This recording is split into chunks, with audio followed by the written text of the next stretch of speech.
நான் ஏன் நல்லவனாக இல்லை என்பதற்கான 3 குறிப்புகள். நான் கவிதை எழுதுகிறேன், அதை கிழிக்காமல் இருக்கிறேன், உங்களிடம் படிக்க கொடுக்கிறேன். கெஸ் பண்ணியிருப்பீங்கல்ல? நான் முத்துக்குமார் அவர்கள் எழுதிய வேடிக்கை பார்ப்பவன். சில புக்ஸ் படிக்கும்போது நமக்கு இதில் என்ன சொல்லியிருக்காங்க அப்படின்னு தோணும். ஆனால் இந்த புக் படிக்கும்போது அட என்னோட பர்சனலாக கனெக்ட் ஆகுதே அப்படின்ற மாதிரி தோணும். பொதுவாகவே சம்மர் கேம்பில் பார்த்தீங்கன்னா எல்லா ஸ்டூடெண்ட்ஸையும் குழந்தைங்களையும் ஒவ்வொரு கிளாஸ்க்கு அனுப்புவாங்க. ஆனால் நான் முத்துக்குமாரோட அப்பா ஒரு 10 புத்தகங்களை கொடுத்து இதை படிச்சுப்பாரு அப்படின்னு சொல்லுவாங்க. அந்த இடத்துல தான் இவருக்கு கவிதை எழுதணும் அப்படின்ற ஆர்வமெல்லாம் தோணுச்சு, புத்தகம் படிக்கணும் அப்படின்னு தோணுச்சு. அது மட்டும் இல்லாமல் இவர் நிறைய எழுத்தாளர்களை எப்படி மீட் பண்ணார், நிறைய டைரக்டர்ஸை எப்படி மீட் பண்ணார், அசிஸ்டன்ட் டைரக்டரை எப்படி ஒர்க் பண்ணார், அந்த மாதிரி நிறைய விஷயங்கள் இதில் ஷேர் பண்ணியிருப்பாரு. இவங்க ரெகுலராக ஸ்கூலுக்கு மாட்டு வண்டியில் தான் போவாங்களாம். அப்படி போயிட்டு இருக்கும்போது ரெகுலராக ஓட்டுறவர் வரல அப்படின்றதுக்காக ஒரு யங்ஸ்டர் அப்பாயிண்ட் பண்ணியிருப்பாங்க. அவர் ஓட்டிட்டு போகும்போது ஒரு ஏரிக்கரை கிட்ட நிறுத்துவாங்களாம். நிறுத்திட்டு இன்னைக்கு யார் யார் என்னென்ன கொண்டு வந்தீங்க எல்லாம் எனக்கு கொஞ்சம் கொஞ்சம் கொடுங்க அப்படின்னு சொல்லிட்டு இதே மாதிரி 6 மாசமா இப்படி வாங்கி வாங்கி சாப்பிட்டுட்டு இருப்பாராம். ஒரு நாள் நாமுத்துக்குமாருக்கு மீன் குழம்பு வறுத்த மீன் லஞ்சு கொடுத்துருப்பாங்க.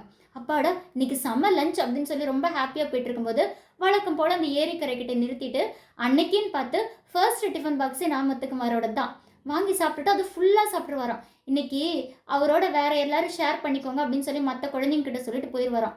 இவருக்கா அந்த டிரைவர் மேலே செம கோவம். ஹெச்எம் கிட்ட போட்டு கொடுத்து அடுத்த நாள் பார்த்தீங்கன்னா அவருக்கு வேலைக்கே வரல.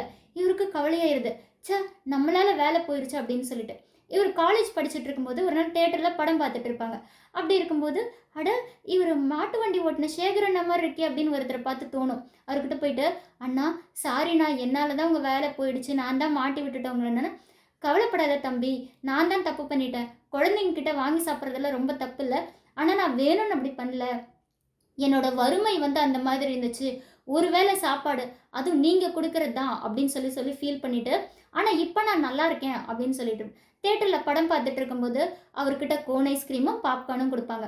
கோன் ஐஸ்கிரீம் சாப்பிடும்போது அது ஐஸ்கிரீமில் மீன் குழம்பு வாசம் வந்துச்சு அப்படின்ற மாதிரிலாம் சொல்லியிருப்பாரு.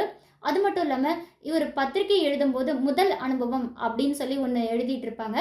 அப்போது ஒரு டைரக்டர்கிட்ட போயிட்டு உங்களோட முதல் அனுபவம் என்ன அப்படின்னு கேட்கும்போது ஒரு ஃபர்ஸ்ட் ஷாட்டில் ஹீரோ நகைக்கடையில் கொள்ளையடிக்கிற மாதிரி இதுதான் என்னோடய ஃபர்ஸ்ட் சீன் அப்படின்னா இவர் சொல்லுவார் ஓகே சார் தேங்க்யூன்னா இவ்வளோதானா அப்படின்னா ஒன்றும் இல்லை சார் உங்ககிட்ட அசிஸ்டன்ட் டைரக்டராக ஜாயின் பண்ணிக்கலாமா அப்படின்னு கேட்பாங்க.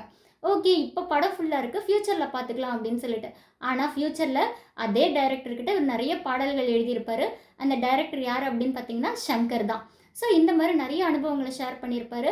இந்த புக்கை படித்து பாருங்கள், நான் முத்துக்குமாரோட இன்னமும் நீங்கள் கனெக்ட் ஆயிடுவீங்க. தேங்க்யூ.